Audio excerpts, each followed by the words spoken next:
Alright, so this afternoon we're dealing with computer hardware, and it's a topic that is very popular across the internet. You could find information dealing with what it is, but still people, especially in classes dealing with those things, they don't get what it is. So I am here today to help you sort through that.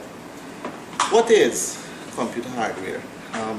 A brief definition would be, it is a part of a computer that is physical, it's tangible, it is the part that is touchable, it is the hard part. A computer system can basically be categorized into 4 different aspects of operation. You have input, process, storage, and output. And everything that is happening with the computer, or that is calculating or doing, will pass through those 4 stages. Input, for a quick definition, would be any peripheral device used to provide data to the computer system. What is a peripheral device? Anything that is plugged into that box, the computer unit that is sometimes called the CPU. You will see that on the screen as we go along from point to point. And then the next thing that we have is process, which is controlled by the CPU. CPU stands for Central Processing Unit.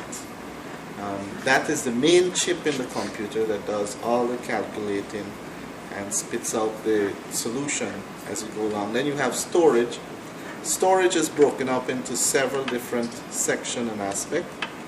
The first that you need to know is the volatile storage or temporary storage, and it comes in the form of RAM, random access memory, or memory modules that are like this one, for example, that is in this case here. This is a RAM chip, and it is designed to fit into a slot into the computer motherboard. And what happens, the reason why it's volatile is because whenever the computer reboots, all the information is erased and it's clean again for another session. But then you also have a more permanent storage or non-volatile storage, and that takes the form of things like a hard drive, for example. This is a 5 1/4 hard drive, and normally it's fitted into a desktop computer. On the other hand, we have a 3 1/2 hard drive here, which is fitted for a laptop computer. So these are permanent storage, and this is temporary storage, non-volatile and volatile storage. But beyond that, we have optical drives, which you would know as your DVD drive or your CD drive, and those drives provide you with storage data also. On the disk that you have, whether it's your DVD or your video or whatever you may have on your disk, it is a storage device, and optical drive is able to read the information from those drives. You have DVD-ROMs, CD-ROMs, and stuff like that. Now, ROM stands for read-only memory. Unlike random access memory, read-only memory are devices that information is stored on them one time, and you could read it. You can't write it, you can't change it. It is stuck there. That is why it's called read-only memory, ROM in this case. And in some ways, these can be called ROM.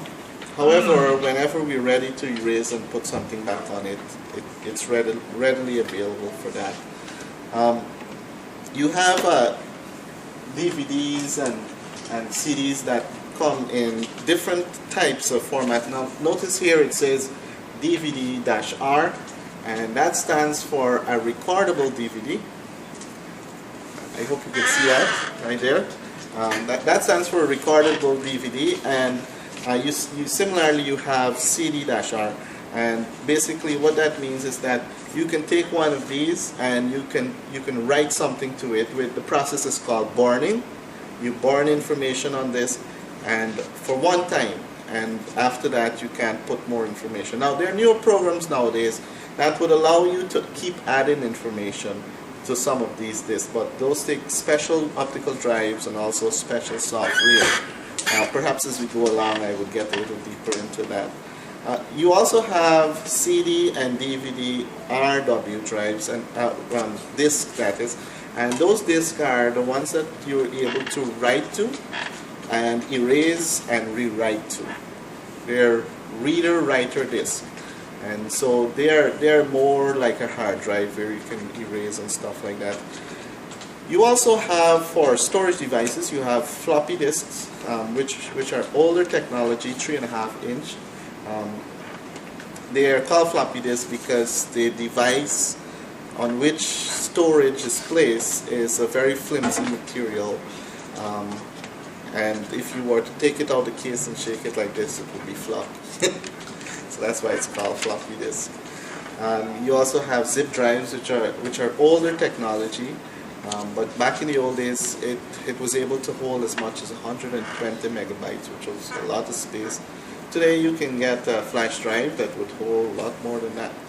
And we come to flash drives and other USB portal devices that you're able to fetch around so much data in just easily. So some of these drives went out of style because of the newer technology that had been emerging all along.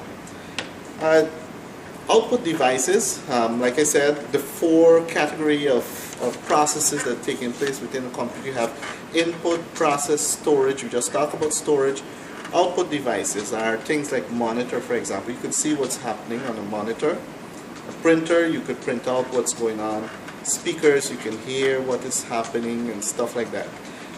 What I did not do is list for you a few input devices, and here are a few in case you didn't know. Keyboard, mouse, scanner, barcode scanner, biometric devices such as a fingerprint scanner or retinal scanner. There are some computers that you have to put your face right up to the computer so the camera can look into your eyes. And each person fingerprint or retinal scan is unique, allowing you a certain amount of security in order to enter into the computer system.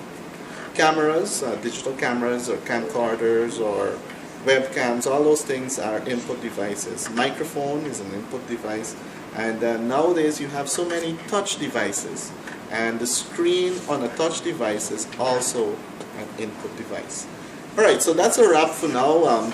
Computer hardware. If you need anything else, just give me an email. My email is posted at the bottom of this video. Just let me know what else I should put online. Thank you.